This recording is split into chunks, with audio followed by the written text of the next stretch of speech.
opté parce que les objectifs étaient les mêmes, c'est-à-dire la défense et la sauvegarde de la démocratie sénégalaise. Surtout face à ces dérives qui n'ont plus de qualificatif. Je crois savoir que vous avez pu voir avec dit qu'il va recevoir les conclusions du dialogue de lundi, donc ce qui donne encore une fois ce délai assez long et qui est antinomique avec la décision du Conseil constitutionnel qui a été prise, qui lui disait que tout devait être fait avant le 2 avril, l'élection présidentielle. La plateforme des acteurs non étatiques, le F24, le Front Arsuni Élection et toutes les organisations de la société civile, d'experts qui nous accompagnent. Nous avons décidé de nous réunir pour créer le cadre unitaire qui nous permet d'agir ensemble pour l'intérêt du Sénégal.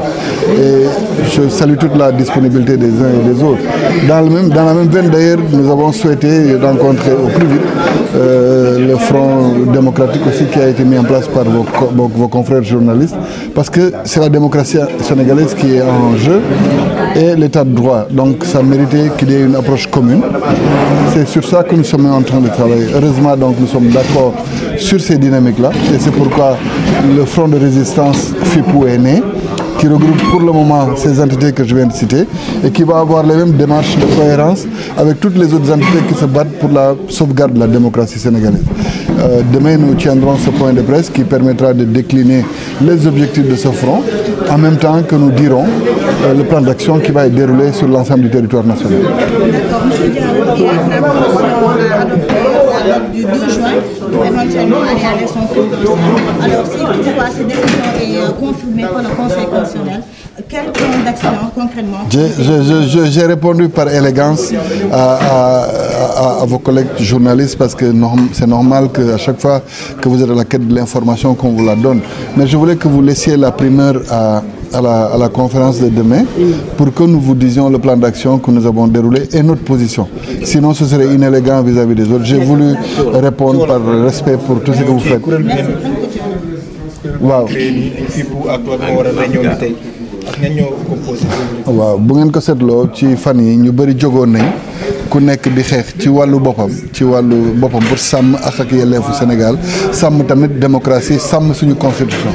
léegi nag bu conseil constitutionnel dogalee ne décret bi nga xam ne Macky Sall jëloon na ko pour dàq élection yi décret boobu àndul ak yoon ñun dañoo gëmoon ni ku nekk kuréel bu ne warul woon mun jóg rek di demal boppam.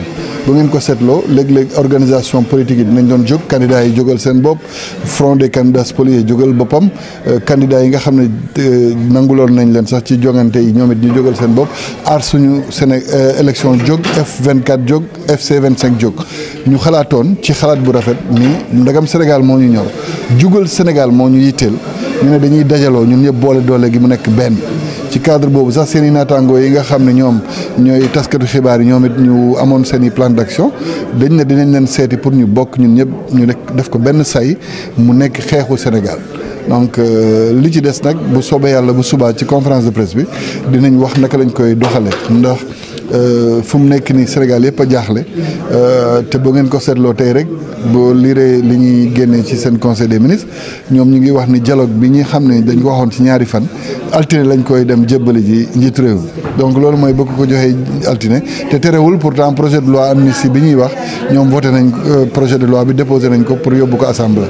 donc loolu yëpp day wone parfois li leen yitteel ak li yitteel sénégalais yi bokkul mais donc bu subaa bu soobee yàlla front bu judd bi mooy FIPU mooy front de résistance FIPU dina toog ak taskatu xibaar yi wax ak ñoom lan mooy sunu yéene ak lan la ñu war a def ci fan yi di ñëw bu soobee yàlla. Le Sénégal est en train de sombrer petit à petit. Le 25 février, c'était une journée de deuil national pour nos démocraties. On a arraché la souveraineté populaire parce que ce jour-là, les Sénégalais étaient prêts à élire leur président de la République, ce qu'ils ont l'habitude de faire et ce qu'ils aiment faire. Et donc c'est très grave. Maintenant, on est dans un cycle qui est très, très grave et nous sommes en train donc de nous mobiliser pour sauver le Sénégal, pour sauver la République, pour sauver l'état de droit. C'est ce qui explique notre rencontre d'aujourd'hui. Apparemment, vous avez créé un front pour éventuellement peut-être qu'on refixe une date de l'élection. Nous, on ne parle pas de...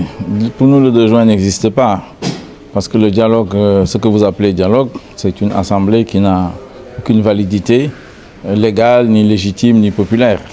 Nous n'en parlons pas. Nous avons mis en place aujourd'hui un front de résistance, FIPU, pour défendre l'état de droit, pour défendre la République. Ce que nous disons, c'est que il faut appliquer la décision du Conseil constitutionnel du 15 février 2024.